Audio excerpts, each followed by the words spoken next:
Coming up on 5 Minute News. Antonio Guterres says global warming target on life support.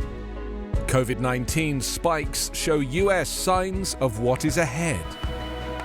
And in Poland, a fire station opens its doors for Belarusian migrants. It's Friday, November 12. I'm Anthony Davis. United Nations Secretary-General Antonio Guterres on Thursday warned that a key temperature goal in climate talks is on life support, but he still hopes that world governments will step up their pledges to slash emissions of greenhouse gases. In an interview, Guterres said the negotiations, set to end today in Glasgow, Scotland, will very probably not yield the carbon-cutting pledges he said are needed to keep the planet from warming beyond the 1.5-degree threshold. Still, the UN chief wouldn't say at what point he thinks that goal would have to be abandoned. So far, the talks have not come close to achieving any of the UN's 3 announced priorities for the annual conference called COP26.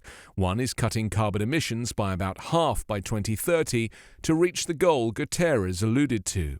The other 2 are getting rich countries to fulfill a 12-year-old pledge of providing $100 billion a year to poor nations and ensuring that half of that amount goes to helping them adapt to the worst effects of climate change.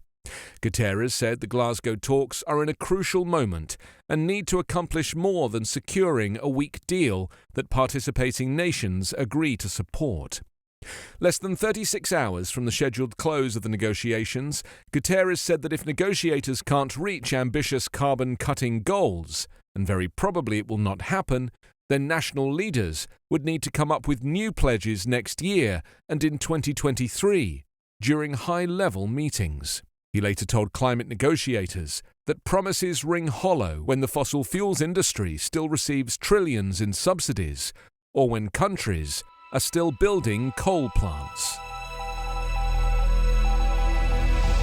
The contagious Delta variant is driving up COVID-19 hospitalizations in the Mountain West and fueling disruptive outbreaks in the North, a worrisome sign of what could be ahead this winter in the US.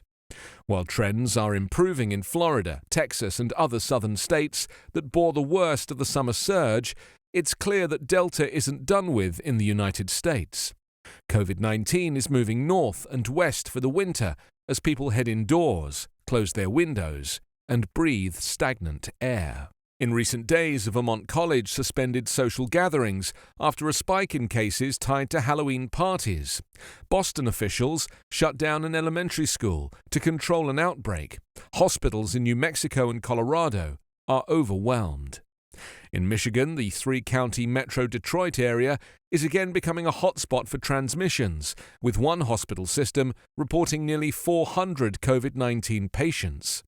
Mask wearing in Michigan has declined to about 25% of people, according to a combination of surveys tracked by an influential modeling group at the University of Washington.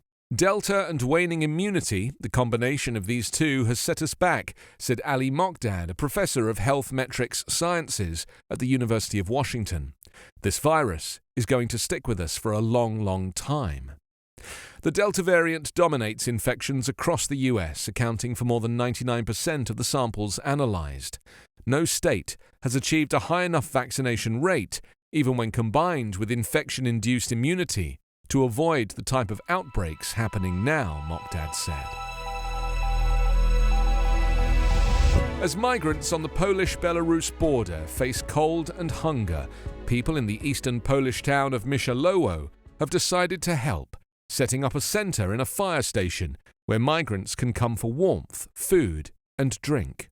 So far, out of the masses trying to gain entry to Poland and the European Union, 2 migrants, one Iraqi and the other Syrian, stayed in the fire station for 2 nights, according to a worker there. Most migrants in the border area remain trapped between Belarusian and Polish security services, enduring freezing weather in makeshift camps. Poland has reported at least 7 migrant deaths in the months-long crisis, and other migrants have expressed fear they would die. The centre in Michalowo receives donations of food and other supplies from around Poland and even from abroad. In addition to providing a place to stay for migrants, the centre provides supplies to organisations helping migrants on the border. Just a few hundred metres away from the fire station, in the grounds of a school, volunteers from around Poland are running another centre, providing supplies to NGOs on the ground. This centre was created by the Great Orchestra of Christmas Charity, which runs a fundraising event every January and buys equipment for hospitals. Critics of the Polish government say it is treating migrants inhumanely and not letting them apply for international protection. The government says the migrants are Belarus's responsibility, as they are legally on its territory, and offers of humanitarian aid have been refused. You can subscribe to 5 Minute News on YouTube with your preferred podcast app. Ask your smart speaker or enable 5 Minute News as your Amazon Alexa flash briefing skill. Subscribe, rate and review online at 5minute.news. 5 Minute News is an Evergreen podcast covering politics, inequality, health and climate, delivering independent, unbiased and essential world news daily.